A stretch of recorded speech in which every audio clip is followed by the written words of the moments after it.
Assalamualaikum warahmatullahi wabarakatuh. Selamat pagi Ibu dosen dan teman-teman. Bagaimana kabarnya hari ini? Semoga selalu dalam keadaan sehat ya. Baiklah, di sini kami dari kelompok 1 akan membahas mengenai alam semesta. Apakah alam semesta itu? Mari kita simak penjelasannya ya. Baik, di sini saya Vita Dwi Ariyanti akan menjelaskan mengenai macam-macam teori terbentuknya alam semesta.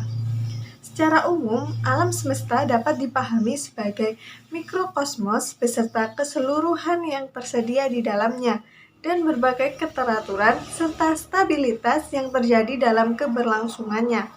Secara sederhana, alam semesta terdiri dari langit dan bumi. Keduanya mewakili ciptaan Tuhan di dunia. Berbagai bentuk rupa bumi seperti dataran, tanah, laut, kutub, pegunungan, gurun, dan pantai. Rupa langit yang terdiri dari planet-planet dan juga bintang-bintang yang hidup di atas bumi. Setelah berbagai penelitian telah dilakukan oleh para ahli yang bertujuan untuk mengetahui pembentukan alam semesta, maka penelitian itu menghasilkan sebuah teori. Berikut ada beberapa macam teori pembentukan alam semesta.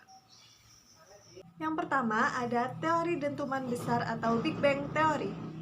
Teori Big Bang ini menunjukkan bahwa alam semesta bermula dari ledakan titik tunggal.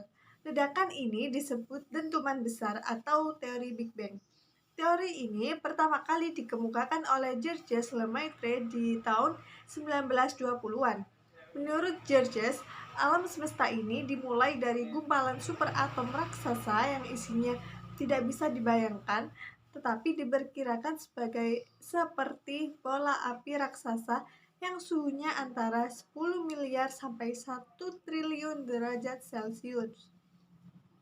Gumpalan superatom itu meledak diperkirakan sekitar 15 miliar tahun yang lalu. Kemudian, ia juga menyatakan bahwa semua benda di alam semesta ini pada awalnya satu wujud yang kemudian terpisah-pisah.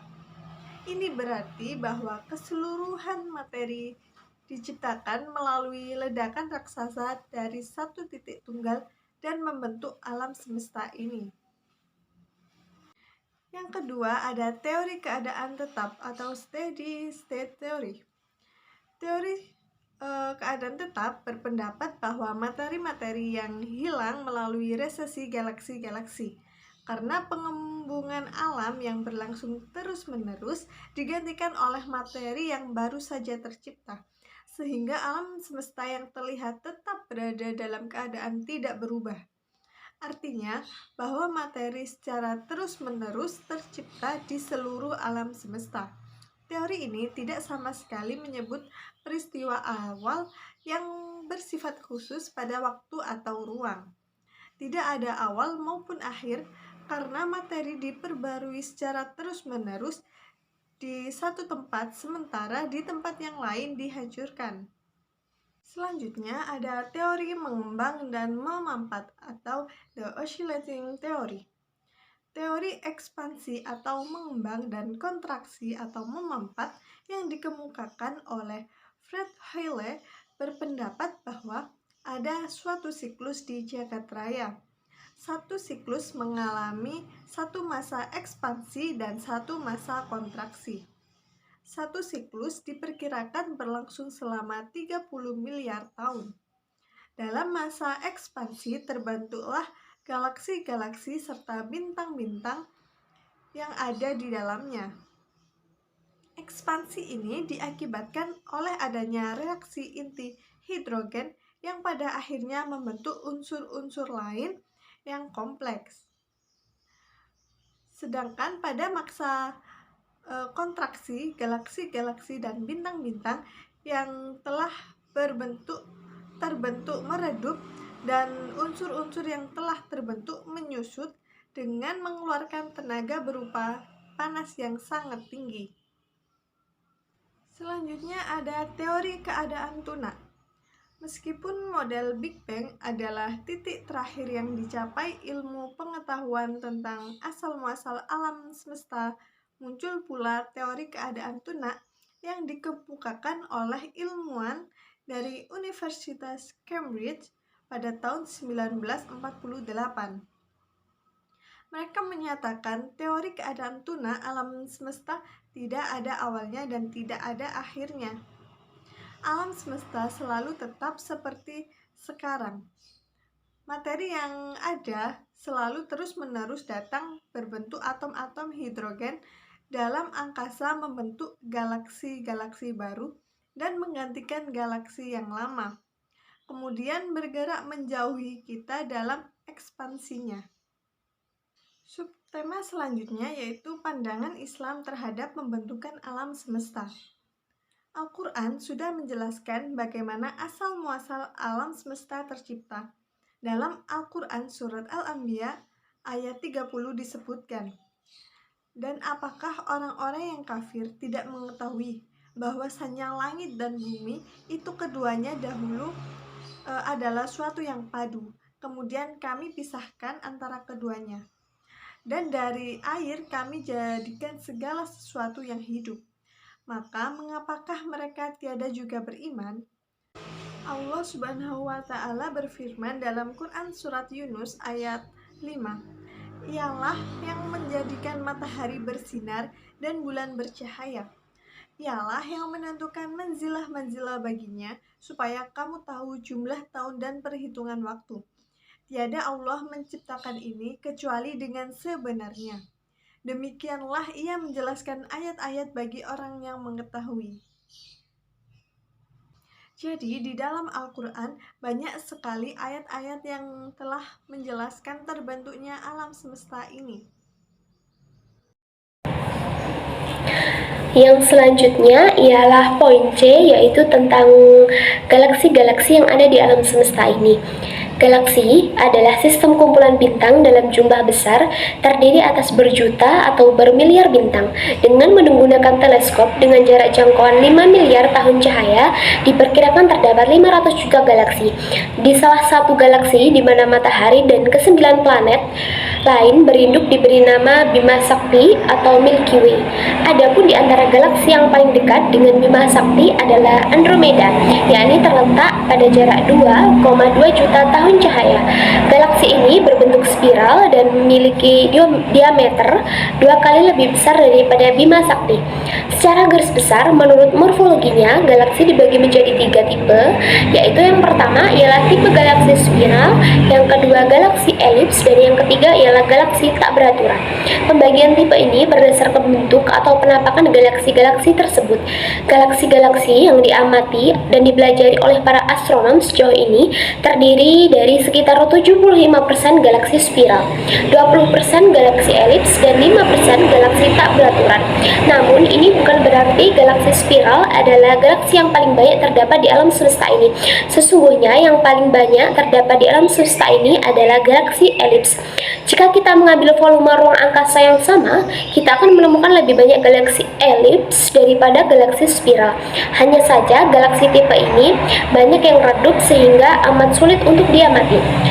Galaksi tak beraturan yang pertama adalah tipe galaksi yang tidak simetris dan tak memiliki bentuk khusus, tidak seperti dua galaksi yang lainnya. Anggota dari galaksi tipe ini terdiri dari bintang-bintang tua atau populasi 2 dan muda populasi 1. Contoh dari galaksi tipe ini adalah awan Magellan besar dan awan Magellan kecil. Dua buah galaksi tetangga terdekat Bima Sakti yang hanya berjarak sekitar 180.000 tahun cahaya dari Bima Sakti. Galaksi tak beraturan ini banyak mengandung materi antar bintang yang terdiri dari gas dan debu-debu. Yang kedua ialah galaksi elips. Sesuai dengan namanya, penampakannya seperti elips, tapi bentuk yang sebenarnya tidak kita ketahui dengan pasti karena kita tahu apakah arah pandang kita dari depan, samping, atau atas dari galaksi tersebut.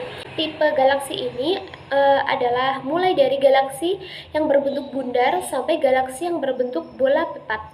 Struktur galaksi tipe ini tidak terlihat dengan jelas. Galaksi elips sangat sedikit mengandung materi antar bintang dan anggotanya adalah bintang-bintang tua. Contoh galaksi tipe ini adalah galaksi M87, yaitu galaksi elips raksasa yang terdapat di rasi Virgo. Yang ketiga ialah tipe galaksi spiral. Adalah tipe yang paling umum dikenal orang, mungkin karena bentuk spiral yang indah itu. Jadi kita mendengar kata galaksi, biasanya yang terbayang adalah galaksi tipe ini. Galaksi kita termasuk galaksi spiral. Bagian-bagian utama galaksi spiral adalah halo, bidang galaksi yaitu termasuk lengan spiral, dan bago adalah bagian pusat galaksi yang menonjol. Anggota galaksi spiral adalah bintang-bintang muda dan tua. Bintang-bintang tua terdapat pada gugus-gugus bola yang tersebar menyelimuti galaksi. Gugus bola adalah kumpulan bintang-bintang yang berjumlah puluhan sampai ratusan ribu bintang yang lahir secara bersama-sama, mengumpul berbentuk bola. Gugus-gugus bola inilah yang membentuk halo bersama-sama dengan bintang-bintang yang tidak terdapat di bidang galaksi. Selanjutnya yang poin D, galaksi-galaksi yang menghimpun planet bumi. Galaksi yang menghimpun tata surya atau galaksi yang ditinggali bumi kita biasa disebut dengan galaksi Bima Sakti atau Milky Way. Galaksi ini bisa dilihat di malam hari yang cerah seperti embun tipis membentang dari arah timur laut ke arah barat daya. Apabila dilihat dengan teleskop, ternyata bukanlah embun, tetapi berupa butir-butir bintang-bintang lebih dari 100 miliar jumlahnya, dan matahari termasuk salah satu butir bintang itu. Dengan menggunakan teleskop dengan jarak jangkau 5 miliar tahun, diperkirakan terdapat 500 juta galaksi. Galaksi Bima Sakti bergaris tengah 100.000 tahun cahaya. Bima Sakti sebagai tempat berinduk matahari memiliki inti yang cukup jauh jaraknya. Diprediksi jarak inti galaksi dengan matahari berkisar 20 tahun cahaya. Bintang-bintang yang berdekatan dengan matahari mengalami rotasi dalam lintasan galaksi dengan kecepatan 260 km per detik. Sedangkan matahari beredar dalam satu putaran terhadap pusat galaksi Bima Sakti menempuh waktu 225 juta tahun. Kumpulan bintang-bintang pada galaksi Bima Sakti dapat kita saksikan di langit dengan mata telanjang, ataupun bentuknya seperti selendang yang terdiri atas bentangan bintang-bintang di kedua belahan langit.